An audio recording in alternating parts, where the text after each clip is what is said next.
teman-teman semuanya, perkenalkan nama saya Erliandia Pertiwi dengan ujung NIM 057 dari Prodi Sarjana Terapan Keperawatan tingkat 1 reguler 2. Di sini saya izin mengumpulkan tugas video menghafal mengenai sistem syaraf beserta fungsinya dari mata kuliah Ilmu Biomedik Dasar dengan dosen pengampu Ibu Nurse Nur Hijrah Tiala. Baik, izin Ibu. Di sini yang pertama terdapat bagian sel syaraf. Bagian sel syaraf yang pertama adalah dendrit.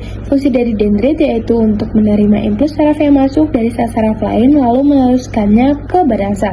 Lalu yang selanjutnya ada badan sel.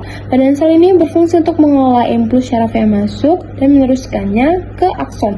Yang ketiga di sini ada nodus ramvier yang berfungsi untuk mempercepat penghantaran impuls syaraf. Yang keempat di sini ada terminal akson yang berfungsi untuk menghubungkan sel syaraf dengan sel syaraf lainnya dan meneruskan impuls syaraf.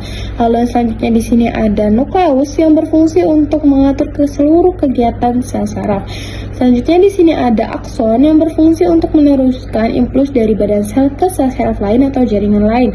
Dan di sini ada selubung mielin berfungsi untuk melindungi akson serta mempercepat penghantaran impuls syaraf. Dan yang terakhir di sini ada sel Sichuan yang berfungsi untuk membentuk selubung mielin serta memberikan nutrisi pada akson. Lalu kemudian di sini ada bagian otak yang terdiri dari 6 bagian. Yang pertama ada lobus frontal. Fungsi dari lobus frontal itu sendiri yaitu untuk mengendalikan gerak motorik, memori, pengambilan keputusan, emosi kepribadian serta kemampuan berbicara.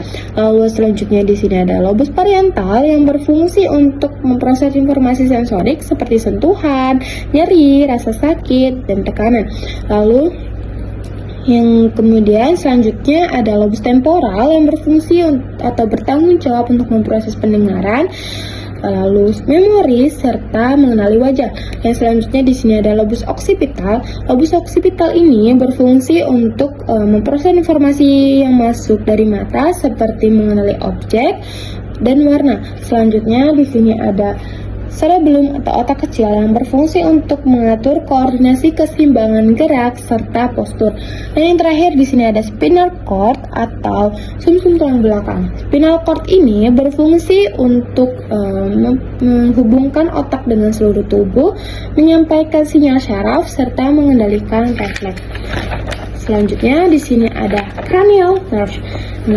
Cranial nerve ini atau syaraf kranial terdapat 12 syaraf utama. Yang pertama ada olfactory nerve atau syaraf olfaktorius yang berfungsi untuk indera penciuman. Lalu selanjutnya di sini ada optic nerve atau syaraf optikus yang berfungsi untuk indera penglihatan. Lalu selanjutnya di sini ada oculomotor nerve atau syaraf okulomotor yang berfungsi untuk mengendalikan gerak bola mata, menaikkan kelopak mata serta mengatur respon pupil terhadap cahaya. Lalu yang selanjutnya di sini ada cochlear nerve. Cochlear nerve ini berfungsi untuk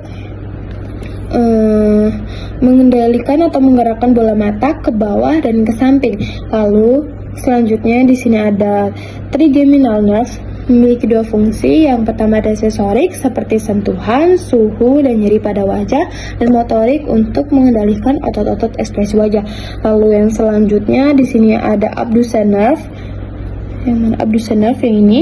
Nah, fungsi dari abducens nerve ini berfungsi untuk mengendalikan atau mengatur gerakan bola mata ke samping atau keluar atau abduksi.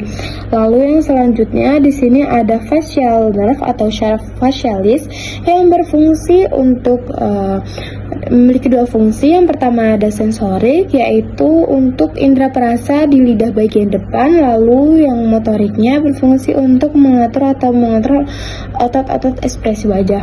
Lalu yang selanjutnya di sini ada vestibulocochlear nerve atau syaraf vestibulococlear yang berfungsi untuk indera pendengaran dan keseimbangan tubuh. Lalu selanjutnya di sini ada glossopharyngeal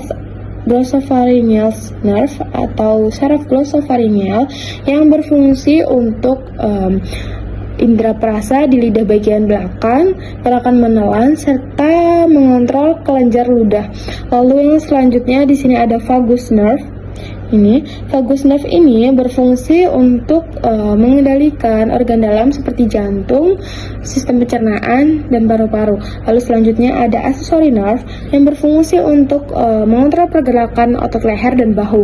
Lalu yang terakhir ada hypoglossal nerve. Hypoglossal nerve ini berfungsi untuk pergerakan otot lidah.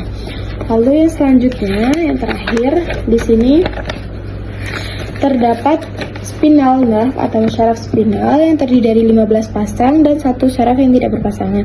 Yang pertama ada cervical plexus dan brachial plexus. Nah, cervical plexus dan brachial plexus ini mempunyai cervical nerve, 8 pasang cervical nerve atau saraf cervix, dan di sini ini juga dapat mengalami cervical enlargement atau pembesaran cervix.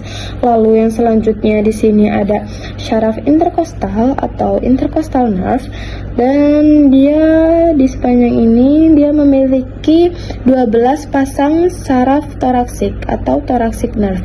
Lalu yang selanjutnya di sini juga terjadi pembesaran sakral lumbar, pembesaran lumbar atau lumbar enlargement ya di sini. Lalu bawahnya juga terdapat ada lumbar plexus yang memiliki 5 pasang lumbar nerve atau syaraf lumbar. Lalu selanjutnya di sini ada